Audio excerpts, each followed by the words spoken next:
Irmãos, antes de nós lermos a palavra, eu queria fazer uma oração.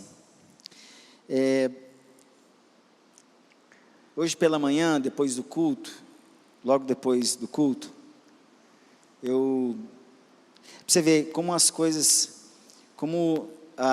pesa sobre nós, a igreja, a responsabilidade de sermos sensíveis à voz do Espírito, para entendermos o pedido, ter o discernimento e ter a ousadia, a coragem de se manifestar, dizendo, falando. Eu sei que hoje, facilmente, muitos abrem a boca no meio cristão, religioso, para achar que está profetizando, achar que está fazendo isso, aquilo, e falam muita besteira. E aí do outro lado, quem quer segurar a onda, tem medo também, porque se fala, será que é verdade? Essa é uma preocupação nossa. Mas aconteceu uma situação hoje de manhã, quando uma pessoa veio conversar comigo, angustiada por conta de um parente, e nós conversamos sobre essa pessoa, e aí depois eu me coloquei à disposição para ajudá-la.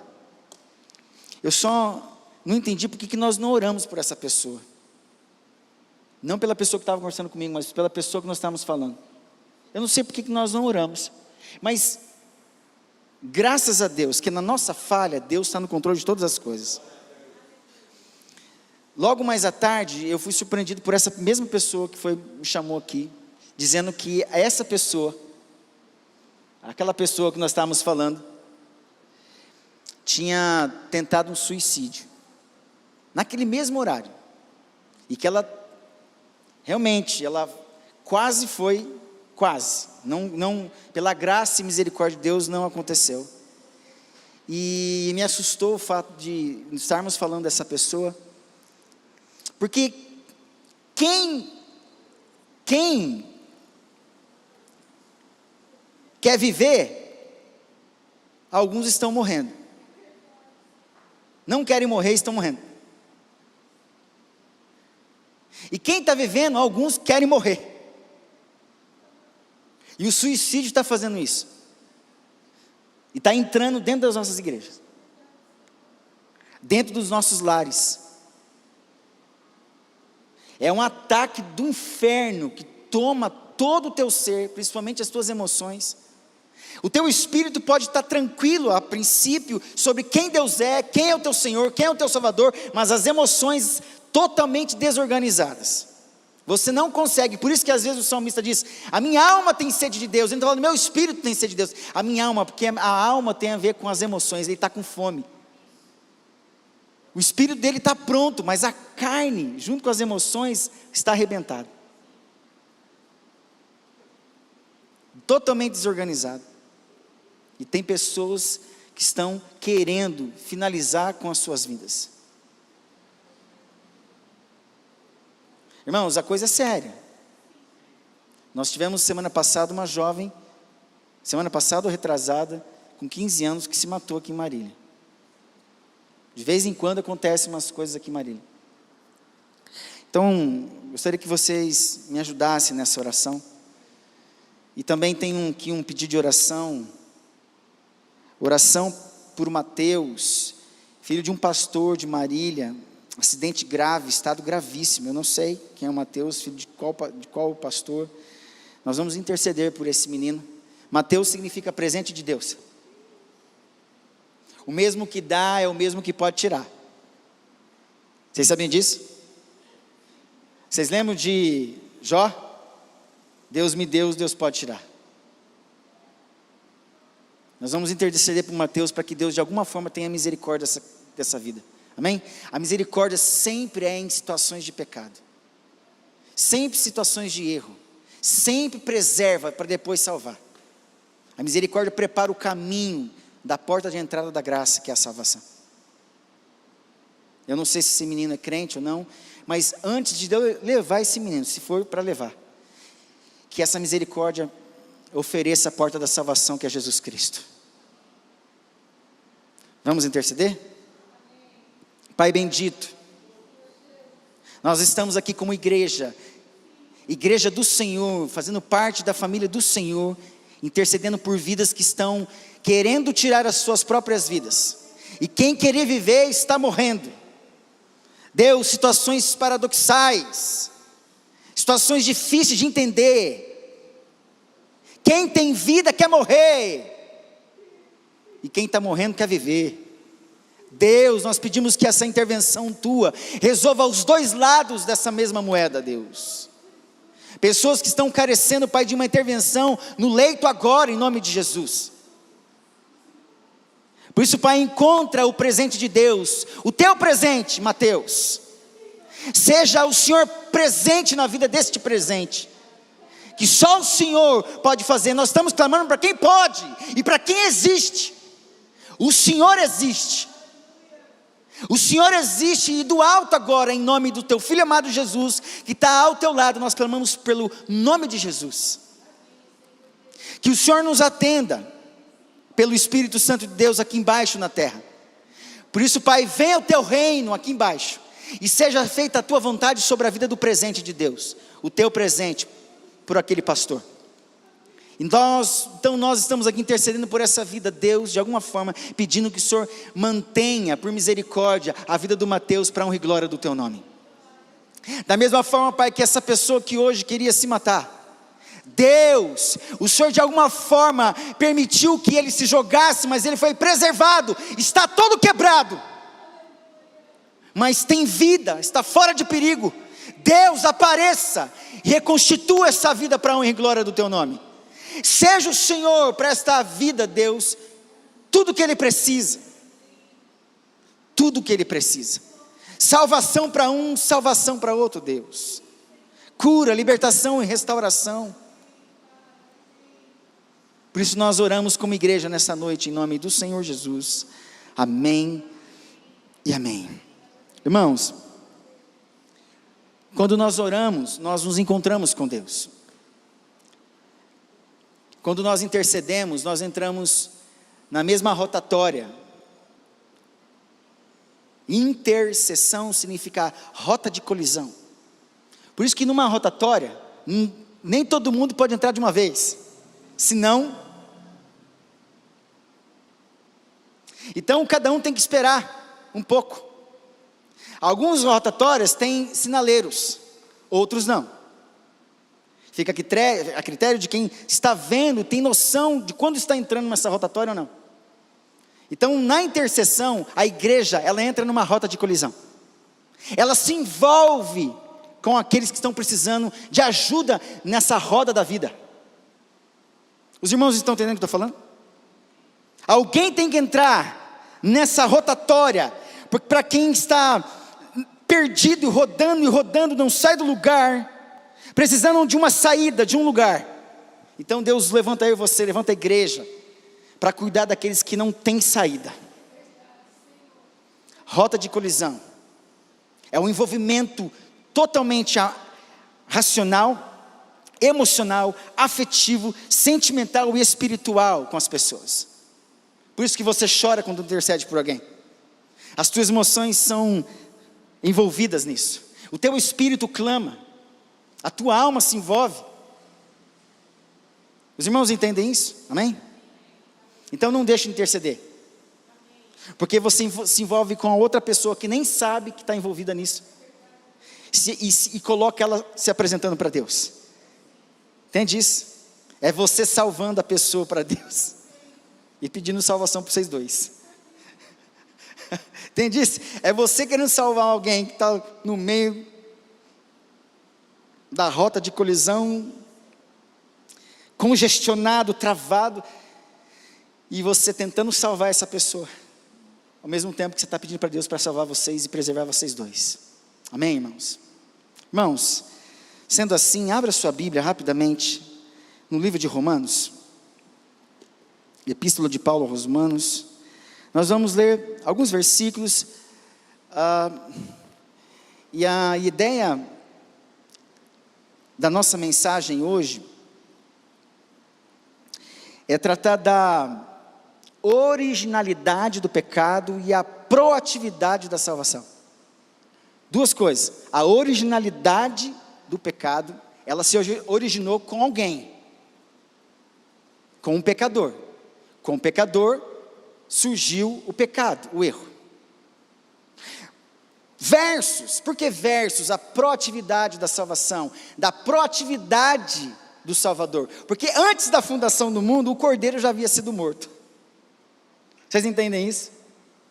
O pecado, com a sua originalidade, e com aquele que originou Adão e Eva, não pegou Deus de surpresa, como se agora Deus tivesse que, sem proatividade, tivesse que arrumar a bagunça, o descontrole. Então, Deus já tinha visto, ou melhor, pensado. Deus sempre é proativo, porque Deus é eterno, Ele é soberano, Ele é onisciente, onipresente, Ele é presciente, não porque sabe das suas ações, não, porque Ele conhece você, Ele te fez. A presciência de Deus não tem nada a ver com o que você faz, a presciência de Deus tem a ver com o que Ele sabe sobre você. A presciência, Deus não salva alguém pelo que fez, por isso que essa ideia, Ele sabia que eu ia aceitá-lo, por isso eu salvo. Não, eu conheci você antes, te escolhi, só falta no tempo certo você conhecer o meu filho amado Jesus. Você tem noção disso? Não é pelo que você faz, é pelo que você é. Deus não salva as suas ações, Deus salva você. Amém? Ladrão da cruz é a maior prova disso. Não teve tempo de fazer discipulado, vida vitoriosa, face a face. Não teve tempo de fazer nenhum curso aqui de família. Não participou do CTC, não foi batizado, não tomou ceia. E no último momento, sorte dele, azar do outro.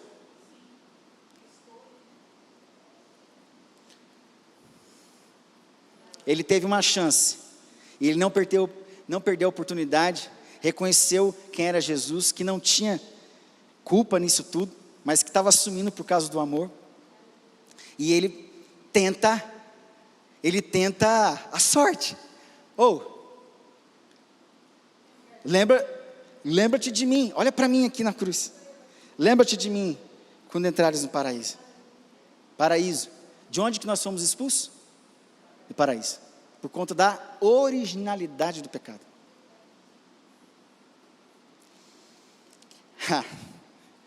E foi com Jesus, né? Fique tranquilo, hoje mesmo você vai estar comigo no paraíso. Vocês têm noção disso, gente?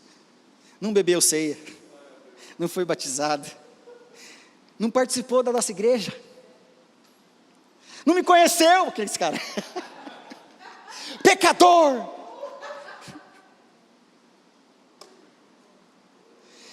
E nessa originalidade do pecado, por conta de alguém, de forma proativa, desde toda a eternidade, por isso que o assunto da salvação começou no céu. Não se fala em salvação no céu, porque não tem pecado, se não tem erro, ninguém precisa morrer. Como também não precisava falar de salvação no paraíso, porque não tinha pecado. Olha que interessante, já pensou nisso? A questão da salvação é que, só de pensar em salvação no céu, entre eles, o Pai, o Filho e o Espírito Santo, eles estavam pensando assim: nossa, só não pode ser aqui no céu, nós estamos pensando aqui no céu, só pode ser fora do céu, no paraíso, porque Deus não criou robôs, Deus criou pessoas livres, amém? Adão e Eva, na condição de criaturas de Deus, eles foram únicos que tinham livre-arbítrio. Livre-arbítrio. Você não tem mais livre-arbítrio. Esquece essa ideia, isso é só para Adão e Eva. E já acabou. Porque eles eram livres de árbitros, de juízes. Nem Deus era juiz, porque não tinha pecado, não tinha condenação. Não tinha como Deus usar o atributo dele de juiz, porque Deus não enxergava nenhum pecado em Adão e Eva. Então, eles estavam livres completamente de qualquer árbitro sobre a vida deles. Para arbitrar sobre coisas erradas ou não, havia uma ordem do Criador: não coma da árvore do bem e do... Só isso. Então, quando você fala pensar em livre-arbítrio, pensa livre de árbitro algum. Vamos lá, quem é que peca e escolhe as coisas aqui e está livre de pensamentos errados? Será que eu fiz certo? A gente logo pensa, nossa, fica em dúvida. Hoje, nós temos livre agência. Podemos escolher verde, amarelo, azul. Ainda temos a tentação de colher do fruto do conhecimento do bem e do mal que está disponível nesse mundo, que é a proposta original da autossuficiência humana. A gente ainda quer colher, mas eu estou colhendo bem, mas é o bem que é reprovado por Deus. Por isso que existe aquilo que dá certo, o que é certo e a vontade de Deus. Tem muita gente aí fora escolhendo coisas erradas. Tem muita gente aí fora escolhendo o certo, ou fazendo o que dá certo. Nem sempre o que faz o que dá certo é por meio legal. Está dando certo, vamos fazer. Mas faz o certo, mas não passa pelo crivo de Deus, também não tem um aval de Deus. Tem que passar pelo crivo da vontade de Deus. Essa é o afunilamento dos filhos de Deus. E o que salva eu e você hoje, depois da misericórdia ter preservado até a porta da salvação, que me leva ao caminho, ao cenário da graça, é que agora eu posso conhecer e buscar apenas e somente a vontade de Deus. Entende? Tem muita gente aí fora que faz mais as coisas certinhas do que muito crente por aí.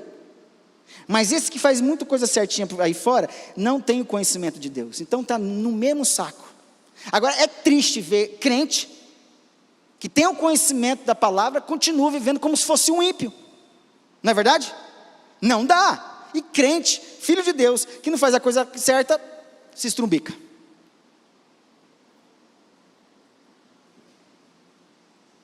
O livro de Romanos, ele é interessantíssimo. Paulo escreve para uma igreja que ele nunca tinha visitado, mas ele é, como posso dizer, constrangido pelo Espírito, por saber que existem cristãos em Roma, que estão sendo oprimidos por uma falsa pax romana, por um governo, que daqui um pouco vai fazer a mesma coisa com todo mundo. Essa nova ordem mundial, que já antigamente, 20, 30 anos atrás, era conspiração, hoje é uma realidade. Parece que essa não era nem conspiração, era assunto de apocalipse, assunto de igreja, assunto religioso. Hoje, até os de fora, mesmo sem saber, estão enxergando onde está caminhando tudo isso. E nessa conspiração, as coisas vão se afunilar. É tanta coisa que Mas enfim, Paulo escreve, inspirado pelo Espírito, para uma igreja, aonde estava em Roma, e lá havia uma promessa da Pax Romana, só que os crentes de lá precisavam saber um pouco mais sobre essa mentira. Não obstante, terem que estar, capítulo 12 e 13 de Romanos, vai falar sobre submissão à autoridade. Eles, não obstante precisar saber que eles precisavam respeitar as autoridades, mas uma coisa é você respeitar a autoridade, uma coisa é você confiar nessa autoridade com a tua paz. O próprio Jesus disse: deixe-vos a paz, a minha paz vos dou, não vou lá dou como o mundo a dá. Então não existe outra paz que pode reunir o que foi perdido na sua vida. Só Deus pode reunir o que foi perdido na sua vida. O que foi perdido para você? A salvação. Então Deus reúne para você, através de Cristo, te traz de volta para ter paz com Deus. Por isso, justificados, pois, pela fé, temos paz com Deus. Jesus Cristo cumpre essa reconciliação, entrando na frente, nessa briga entre Deus e você. E Ele reúne, através da reconciliação, através do seu sacrifício, para nós estarmos novamente com Deus. Jesus reúne os perdidos para Deus. E aí até Deus fica, eu estou impaciente, vamos pensar assim, Se não tiver alguém que faça uma busca e morra por eles, espera aí, lembra da prova de atividade? Lembra que nós somos eternos? Nós conversamos antes do pecado humano. Eu sou o Cordeiro teu que vou tirar o pecado do mundo. Eu vou resolver esse problema lá embaixo. E eu, Deus, claro, lá nos evangelhos fala que aqueles a quem meu Pai me deu, aqueles que o Pai me deu, jamais perecerão, e nenhum destes será arrebatado das minhas mãos. Fantástico. O Pai escolhe, o Pai briga com todo mundo, porque todo mundo, todos carecem, mas Deus resolve dar a alguns, os seus eleitos. Por isso a gente vai ver depois a inclusividade da salvação, assim como ela é a exclusividade da salvação. Vamos lá, essa originalidade começa em Gênesis, com a proposta de Satanás para o ser humano ser igual a Deus, dizendo: você não vai morrer, mas também não falou para eles que eles seriam expulsos. E o que acontece? Eles são expulsos. E quem é expulso de um ambiente pode se sentir de duas formas, ou mais: rejeitados ou se sentirem abandonados. O pecado traz esse sentimento, não traz? Deus meu, por quê? É óbvio, Jesus, ele assume todo o pecado humano. O pecado faz na carne ele sentir um pouco desse gosto de se sentir distante de Deus. Não obstante Deus estar perto. Deus sempre está perto da gente. O que faz a gente sentir que Deus nos abandonou é o pecado que te engana, dizendo para você que Ele te abandonou. Então Jesus sente um pouquinho da realidade do pecado que Ele assumiu por conta de mim e de você. Irmãos, Romanos 3, diz assim: qual é, pois, a vantagem do judeu? Ou qual a utilidade da circuncisão? Muitas, sobre todos os aspectos. Principalmente porque aos judeus foram confiados os oráculos de Deus. Está dizendo assim, tudo que foi dado para os judeus, se eles orarem de forma correta, está tudo certo. O problema é que mesmo os judeus, homens que são, pecadores que são, não deram conta dessa lei, desses oráculos, correto? E daí? Se alguns não creram, a incredulidade deles virá desfazer a fidelidade de Deus? De maneira nenhuma. Seja Deus verdadeiro e mentiroso todo homem, segundo está escrito, para seres justificados nas tuas palavras e venhas a vencer quando fores julgado. Mas, se a nossa injustiça traz lume à justiça de Deus, que diremos? Porventura será Deus injusto por aplicar a sua ira? Falo como homem. Certo que não, do contrário, como julgará Deus o mundo? E se por causa da minha mentira fica em relevo a verdade de Deus para a sua glória, porque sou eu ainda condenado como pecador? E por que não dizemos, como alguns caluniosamente afirmam o que fazemos? Pratiquemos males para que venham bens. A condenação destes é justa. Está dizendo assim que alguns pecam deliberadamente, outros pecam por ignorância. E lá na frente um pouquinho, Deus vai falar assim que Ele não levou em conta os tempos da ignorância. Porque Ele de fato, Ele conhece o coração. Aquele que tem a lei deveria praticar a lei e não pratica. Mas aqueles que não tinham a lei, viviam como se estivesse praticando a lei. E Deus levava em consideração. Entenda isso. Deus não quer a sua performance religiosa. Deus não quer os seus rituais. Deus quer a transformação, a circuncisão do seu coração. A transformação do teu interior. O rasgo é aqui dentro. No órgão mais vital, no órgão mais importante da sua vida. É no coração. Circundar. Cisão, corte dos lados. Só Deus para fazer essa cirurgia no meu, no seu coração. Irmãos, aqui está caminhando para mostrar o quê? Que todos serão encerrados debaixo do pecado. Vamos lá, verso 9, que se conclui, Temos nós qualquer vantagem? Não, de forma nenhuma, pois já temos demonstrados que todos, tanto judeus como gentios ou gregos, estão debaixo, aqui embaixo, debaixo do pecado. Ele está falando em outras palavras, vocês estão sob julgamento, vocês são culpados porque vocês erraram o alvo. O que é errar o alvo? Presta atenção, olha aqui, está vendo o alvo aqui, ó, essa roda? É como se lá de trás você tivesse um arco e flecha. Não aqui, né, porque eu não queria morrer, mas tudo bem. O juiz aqui, e você soltasse a flecha, e de repente, a flecha não acertasse dentro dessa circunferência, e eu, como juiz, gritasse, hamartia. Hamartia significa, não, martano, ter uma parte, sem nenhuma parte. Você não acertou nenhuma parte de onde precisava acertar, por isso errou o alvo. Você não tem parte nenhuma comigo, porque você errou o alvo. Você não acertou aquilo que eu pedi, por isso você está reprovado. E quem não ganha ponto acertando um alvo, vai ficando sempre por último. Sempre por último. E sempre por último, porque peca deliberadamente, e sempre vai ficar em último, e nunca vai alcançar a glória de Deus.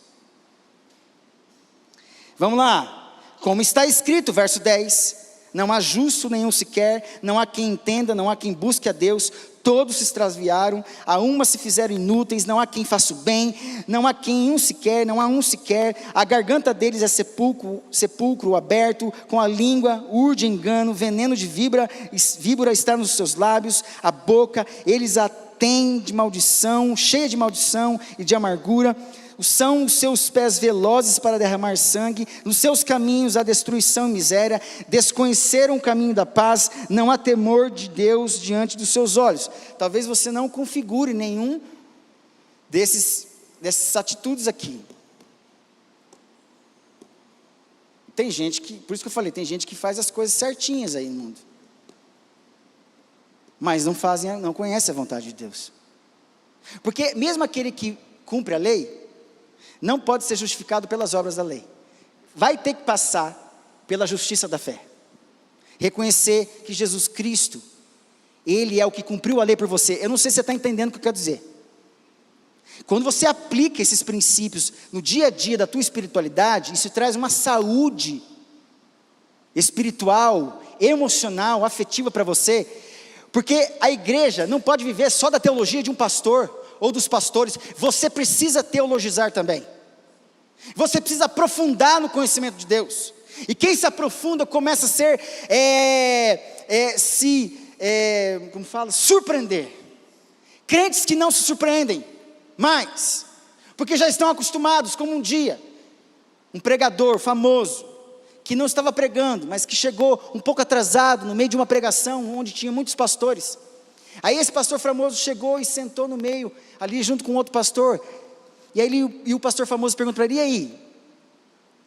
O que ele está falando? O pastor famoso pergunta para o cara, sempre a mesma coisa, eu já sei tudo. E o pastor famoso, se você sabe tudo, o que você está fazendo aqui? Vai para o inferno, ou melhor, vai para o céu.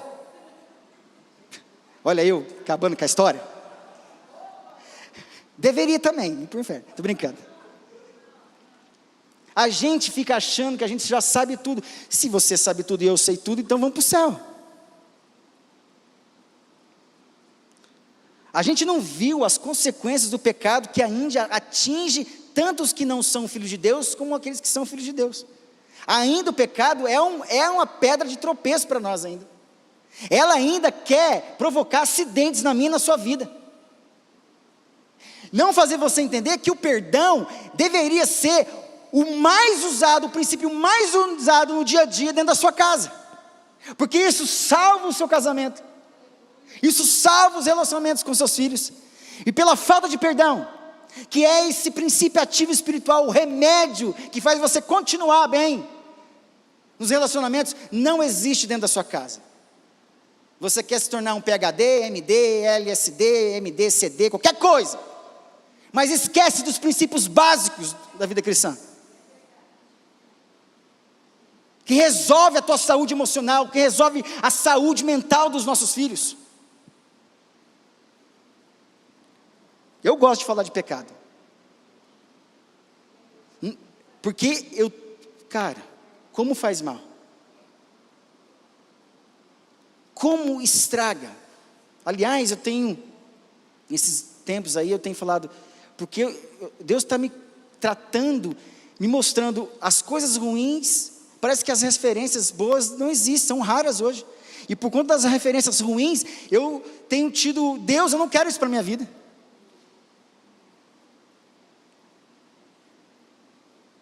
Então, em Romanos 9 aqui, vai dizer em primeiro lugar, sobre a passividade do pecado. Todos são passíveis, todos estão sujeitos à passividade do pecado,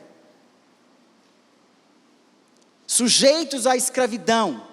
Se Deus não intervir, você continua sendo apenas um ser humano passivo,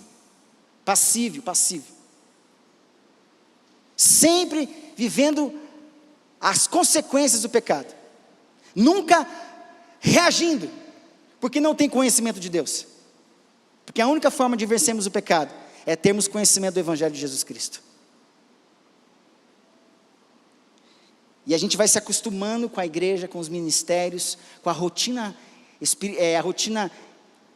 religiosa, ministerial, esquece da vigilância. A vigilância é o princípio ativo espiritual que tem sido ignorado por muitos. Por isso que é o crente que vive assim, deixa a vida me levar, a vida leva eu. Pecado, como que é? Sai de perto de mim, mas sai devagarinho que eu estou gostando. E não leva a sério esse perigo de viver de forma precipitada, de precipício. Está vendo aqui onde estou? O Totti fala o seguinte: quem vive nos extremos anda à beira do precipício. Quem vive testando a sua vida, testando Deus sem saber, anda à beira do precipício, por isso precipitadamente. Eu estou fora, o lugar mais seguro desse palco é o centro. Por isso que aqui, gente, aqui é o lugar mais seguro. Quando se acerta aqui, porque está faltando treino, atenção, e para sair daqui, é fácil, precipício.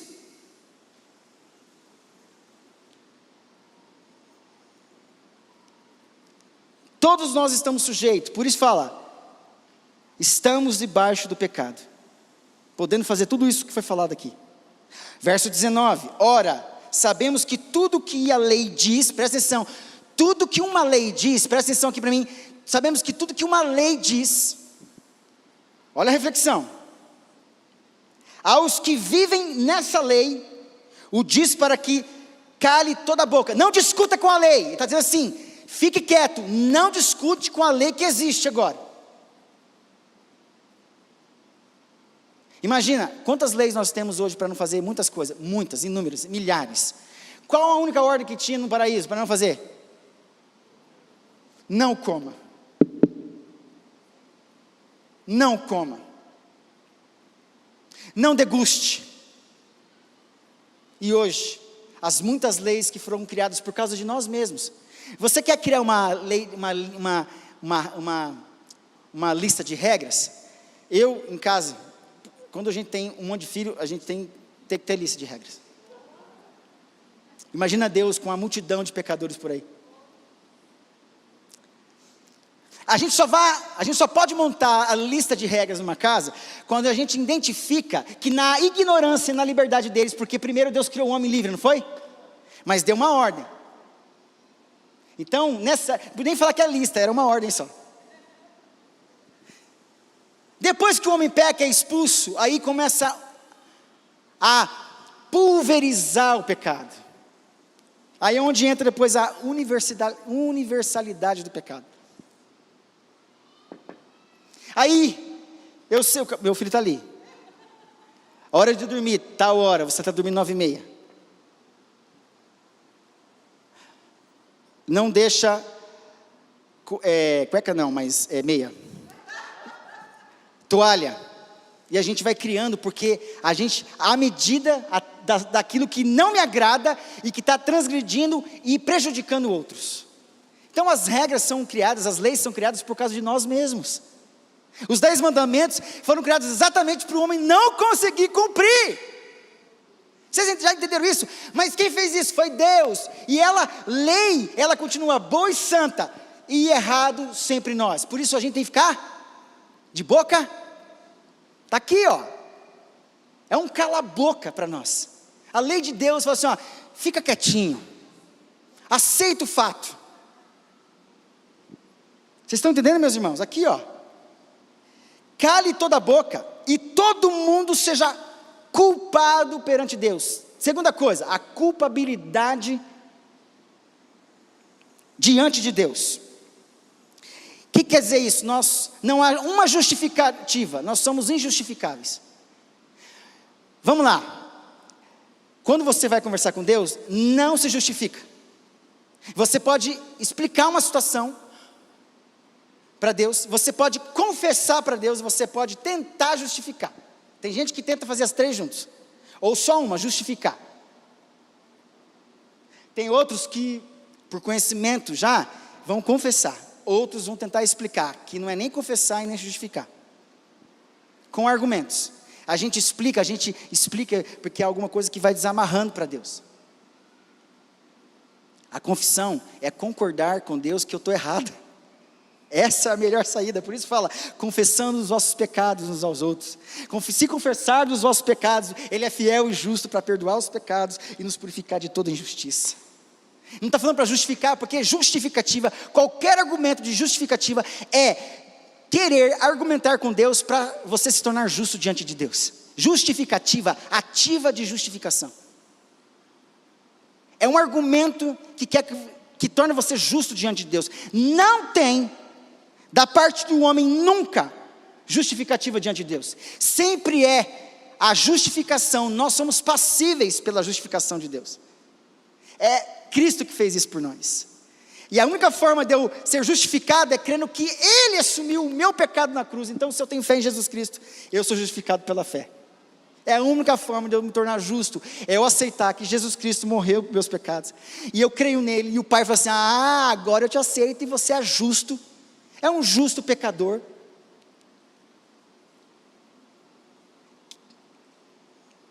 Justo em realidade, mas justificado pela esperança, salvo. A culpabilidade perante Deus por conta do pecado. Por isso que aqui a palavra tem a ideia de culpável, aqui significa hipódicos. Sob julgamento, debaixo, dicos de dicaios, justiça, julgamento, debaixo do julgamento, quer dizer, injustificáveis perante Deus, por isso levados ao julgamento. Não tem justificativa, você vai ser levado para o julgamento. Só que nesse processo, nesse estado aqui, Deus entrou na nossa frente. Aonde entra, na plenitude dos tempos, Jesus Cristo aparecer e morrer pelos meus e os seus pecados. Os irmãos estão entendendo isso, gente? Nós estamos falando de pecado, não estamos falando de mim e de você. Nós estamos falando daquilo que é realidade na nossa vida. Vamos acordar. A gente quer o benefício da salvação, mas não quer o senhorio de Jesus Cristo. A Bíblia também nos ensina sobre o pecado, ensina como lidar com o pecado. Deus não tem relação com o pecado. A relação que Deus tem com o pecado não é de estar submisso e tentado pelo pecado. É que nessa relação, o pecado, ele é sempre denunciado por Deus. Sempre denunciado por Deus. E para nós, é uma questão de relacionamento. Por isso, quando eu quebro um relacionamento com Deus, eu estou criando um relacionamento com o pecado. Um desvio. Culpabilidade diante de Deus. Verso 19. Vamos seguindo. Visto que ninguém será justificado diante dele por obras da lei, em razão de que pela lei vem o pleno conhecimento do pecado. Até então, lá em casa, se não tivesse lei para não colocar toalha em cima da mesa, ou em cima da cama, estava tudo certo, os meninos iam continuar colocando, certo? Só que quando cria a regra, cria a lei de não colocar, agora ele é punível. Ele é punível. Agora não tem como, ele pode ser punido. Paulo vai dizer lá na frente: eu não saberia o que é cobiçar se a lei não dissesse para mim. Se há uma lei que diz que não é para fazer, então vamos entender. Se eu não consigo com a minha força, então Deus me dá a graça de ter o temor ao Senhor para não cair nesse engano, não errar o alvo. Por isso que fala, desembaraçando de toda pecado, e todo o peso do pecado, que tenazmente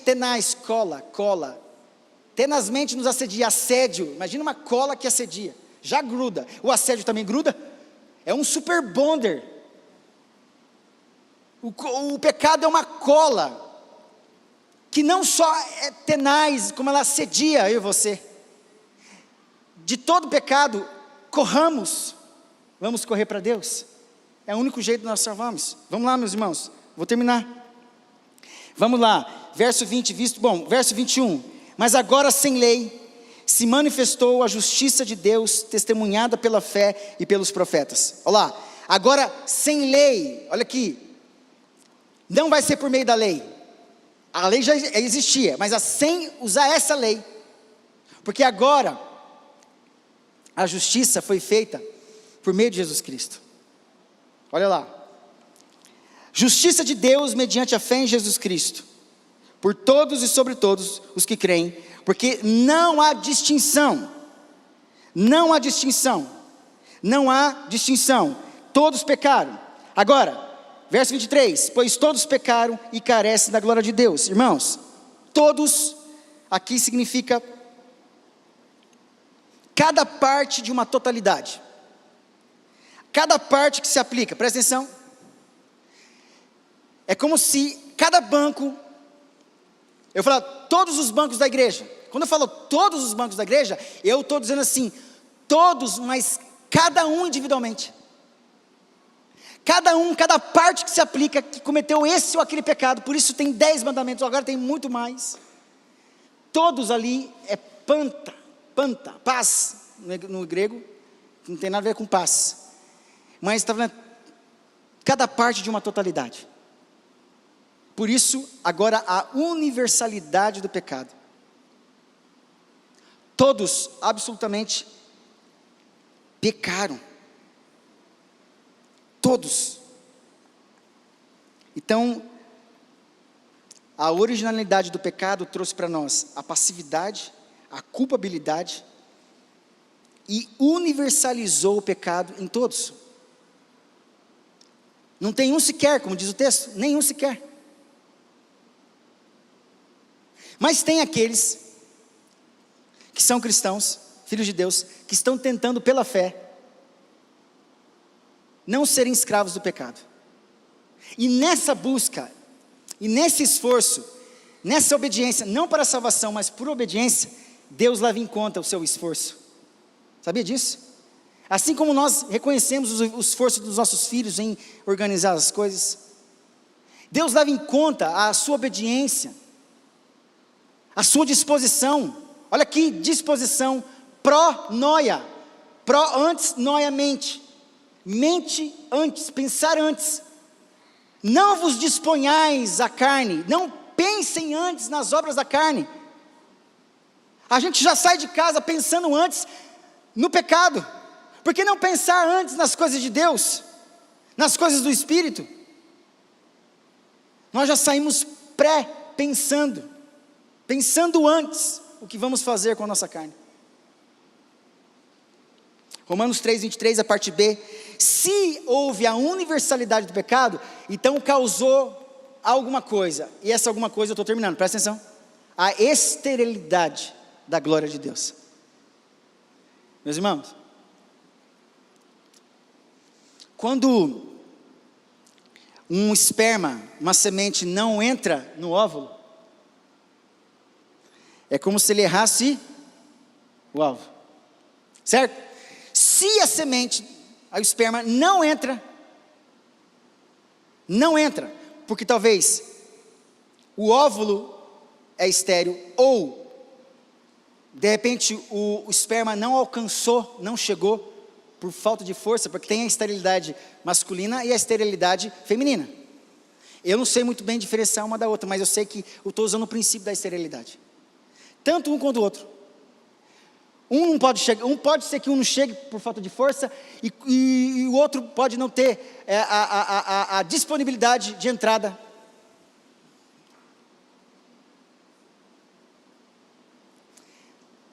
Essa universalidade dos erros nos tirou da possibilidade de entrar no ambiente para gerar e experimentar a glória de Deus.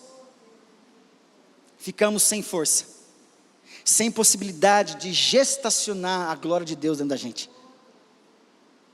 A palavra kabod no hebraico significa glória, tem a ver com uma presença de Deus entrando dentro. Então, glória tem a ver com possuir dentro. Está dizendo assim, por conta do pecado, a igreja de Deus não pode ter a glória dentro deles. Como o templo. Quando o templo foi construído lá em Salomão, diz o texto, que Deus tomou o templo, encheu o templo. Os sacerdotes, os levitas que estavam lá fora, que eram os responsáveis por fazer o culto acontecer, quando Deus entra no ambiente, não precisa de ninguém para fazer o culto. Eles ficaram do lado de fora, correu tudo bem, o culto continuou, mesmo com os pastores, mestres, profetas, fora. Sabe o que aconteceu? O pecado nos abortou. O que aconteceu no paraíso? A quebra de um relacionamento, fomos expulsos, um aborto de relacionamento aconteceu, e nesse aborto ficamos abandonados, ou defeituosos nesse mundo, por conta do pecado que manchou. Vocês estão entendendo a ideia da teologia aqui? E aí, agora nós não podemos receber dentro da gente aquilo que traz vida, que tem a ver com a vontade de Deus. Deus quer gerar a vida dele dentro de mim, mas eu não posso receber, porque eu sou estéril. Eu sou estéril, não posso receber o kabod de Deus, eu não posso receber o preenchimento de Deus, a não ser que alguém morra por mim. A não ser que alguém faça isso por mim. Fantástico. A esterilidade nos deixou para fora. Foi isso que aconteceu. Vocês estão expulsos, ficaram para o lado de fora. Vocês são os últimos agora. Ficamos para trás. Falhou em cumprir uma meta. A esterilidade faz isso com a gente. Abortados. Sem um destino. Na plenitude dos tempos, Jesus vem e resolve o problema com a nossa filiação agora, para a gente voltar a começar a restaurar a vida que ficou pela metade lá em Gênesis, no paraíso. Jesus Cristo agora vai ser aquele Filho primogênito, unigênito, só Jesus. Agora, a única chance de nós nos tornarmos filhos de Deus é por meio da adoção.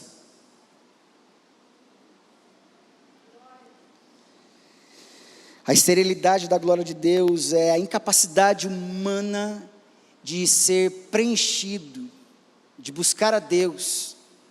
Então, a religião tentou fazer isso, buscar a Deus, e Deus arrumou um jeito de facilitar para nós. O Evangelho é a boa notícia que vem do céu para a terra, para nos preencher com a glória de Jesus Cristo.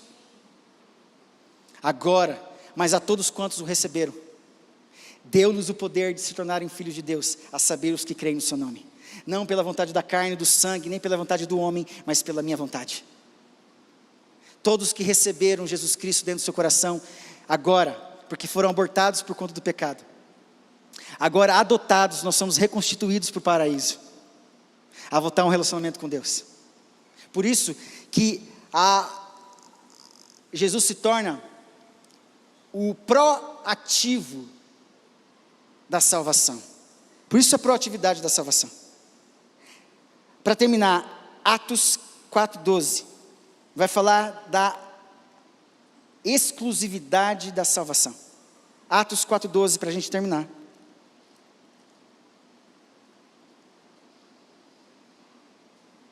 Diante dos efeitos, dos estragos que o pecado e das condições que o pecado nos deixou, alguém resolveu o problema para nós, amém, irmão? A gente não ficou solto, abandonado. E vou dizer para vocês, e mesmo adotados, ainda tem uma guerra, que é a guerra da adoção.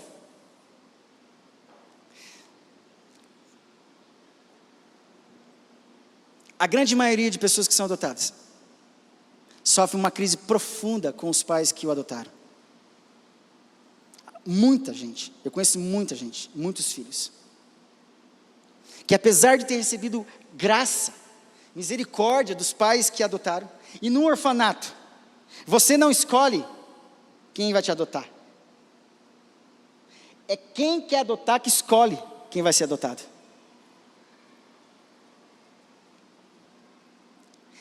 E nessa caminhada, a briga sempre será emocional, vezes espiritual, muito afetivo.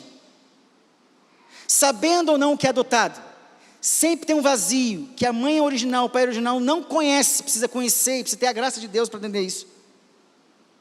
Por isso que é uma guerra na relação, tanto de uma parte como da outra. Meu pai morreu com 36 anos de idade, eu tinha 9 anos de idade. Um dia antes meu pai morrer, meu pai falou assim: Guto, cuida da sua mãe, dos seus irmãos. Eu não entendi nada, com 9 anos de idade, meu pai pedindo para cuidar da minha mãe, cuida você. Depois de 2 anos eu fui lembrado que meu pai falou. No outro dia de manhã, meu pai ia viajar, se arrumando.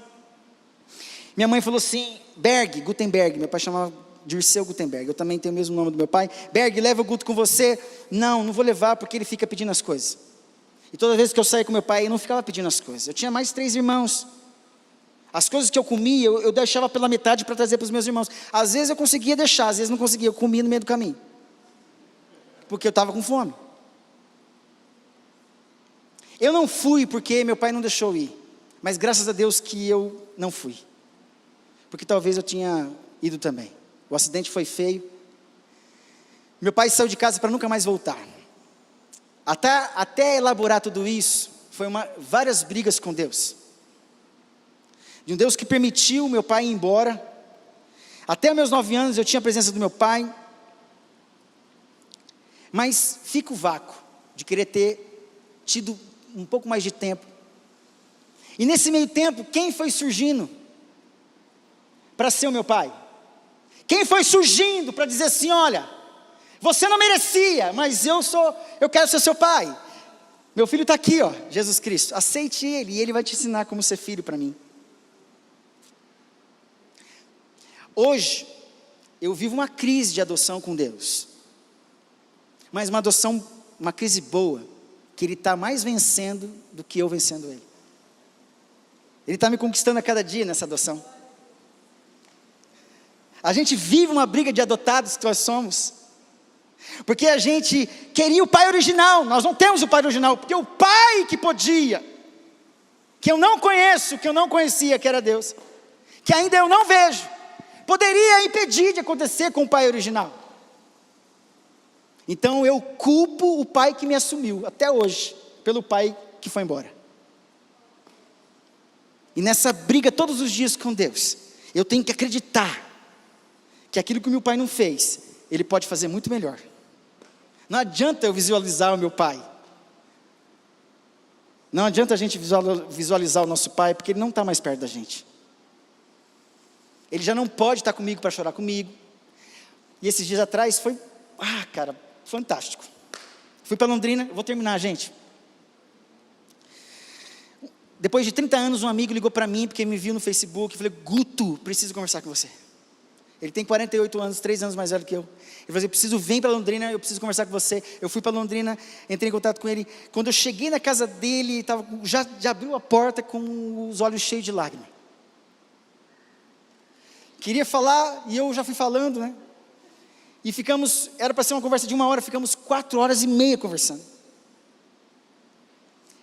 E teve uma hora que ele parou: cara, eu preciso dizer alguma coisa para você. No dia que teu pai morreu, Eu com 12 anos de idade, estava passando na frente da sua casa, e eu vi o teu pai saindo de carro, e ele me conhecia, com 12 anos de idade, ele tinha, e meu pai tinha esse costume de conversar com a molecada ali, e eu estava no quarto com a minha mãe, dormindo com a minha mãe, porque eu tinha levado minha mãe para a escola, e eu não vi essa cena, mas ele falou assim: no dia que teu pai morreu, eu conversei com o teu pai uns 15 minutos, e ele me chamava de Rogerinho, e ele com lágrimas, pranto assim, conversando comigo, e eu não entendendo nada desse sentimento, ele falou assim: olha, o pior veio depois, Guto, porque eu estava estudando, meu pai que é professor de história, chegou para mim: olha, o Gutenberg acabou de falecer, diz que ele chorou copiosamente, 30 anos depois, não sei porquê, ele falou isso para mim, e falou assim: olha, cara, eu precisava falar isso, você se tornou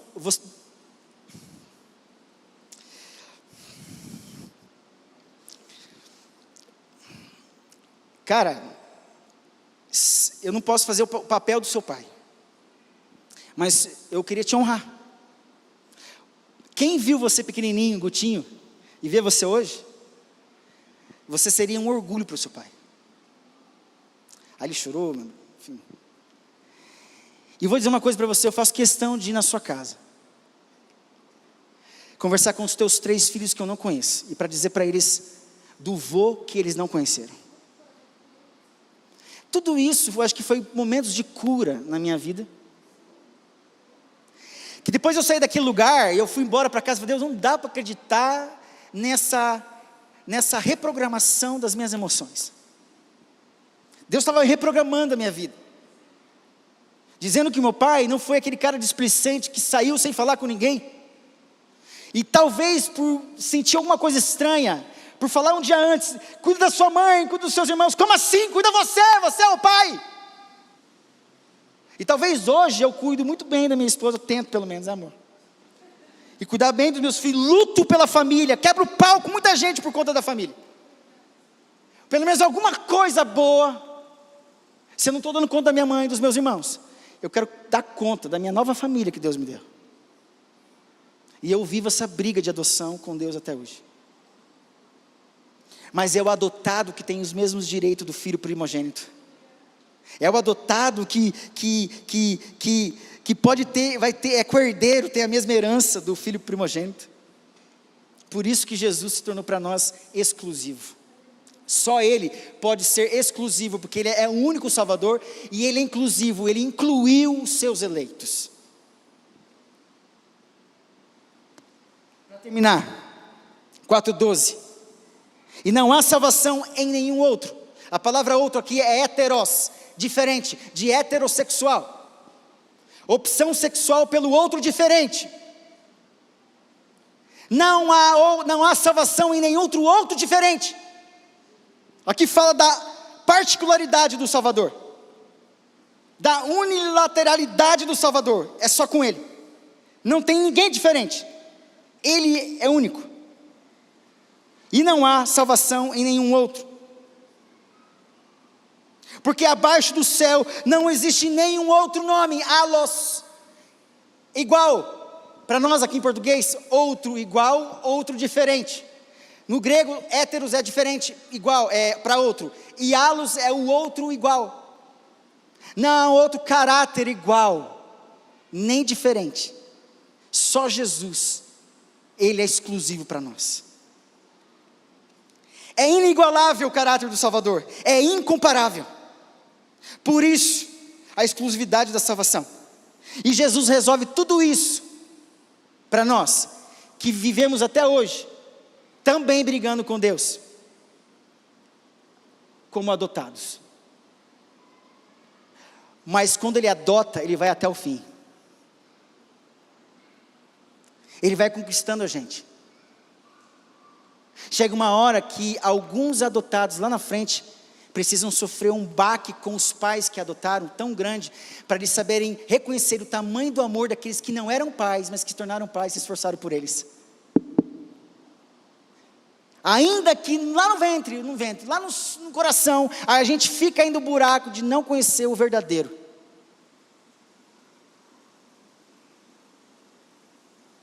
Então, nessa dificuldade de ser filho com Deus, porque fomos adotados, vamos receber essa adoção com alegria, porque é a única chance de a gente ir para o céu, amém? Quer ter herança com alguém rico? Seja adotado por ele.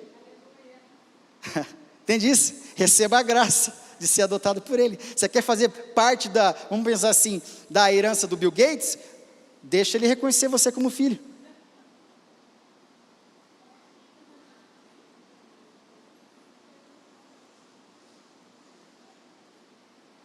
Amém, irmãos? Na originalidade do pecado, a autossuficiência, ela é escancarada para o homem. É o homem querendo ser Deus. Na proatividade da salvação, Jesus, ele depende, é dependência do homem salvador. Jesus se torna o homem salvador dependente de Deus. E diferente do homem que quer ser Deus, Deus nos ensina a ser humanos. É Jesus, Deus, nos ensinando a ser humano. Enquanto o ser humano quer ser Deus. Jesus faz tudo inverso. Tudo inverso. Amém, irmãos? Vamos ficar em pé? Vamos entoar o último cântico. Como foi cantado, não há nenhum outro como ele. Aqui, ó. Nem diferente e nem igual.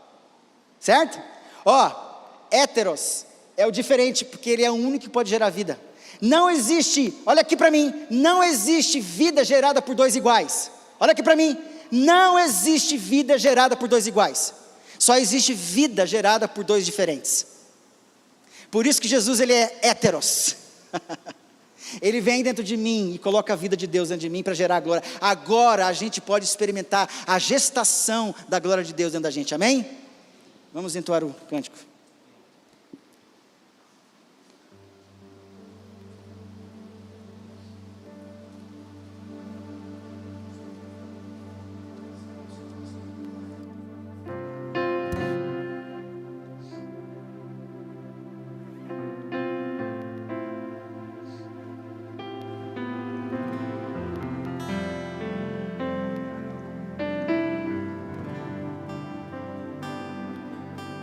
Se o sol se pôr e a noite chegar, tu és quem me guia. Se a tempestade me alcançar, tu és meu abrigo.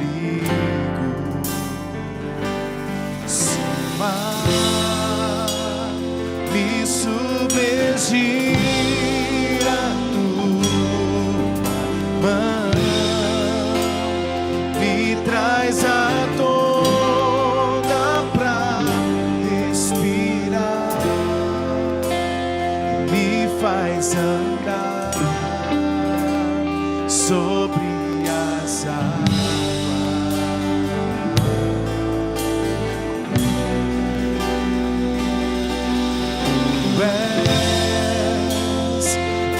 Deus da minha salvação,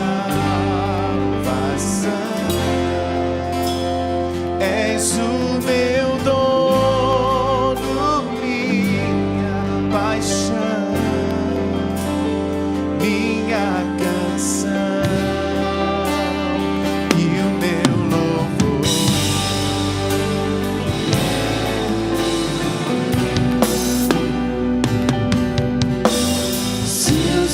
Se pôr e a noite chegar, tu és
Ser a tua mão, me traz a tona pra respirar e me faz andar sobre as águas. Tu és Senhor.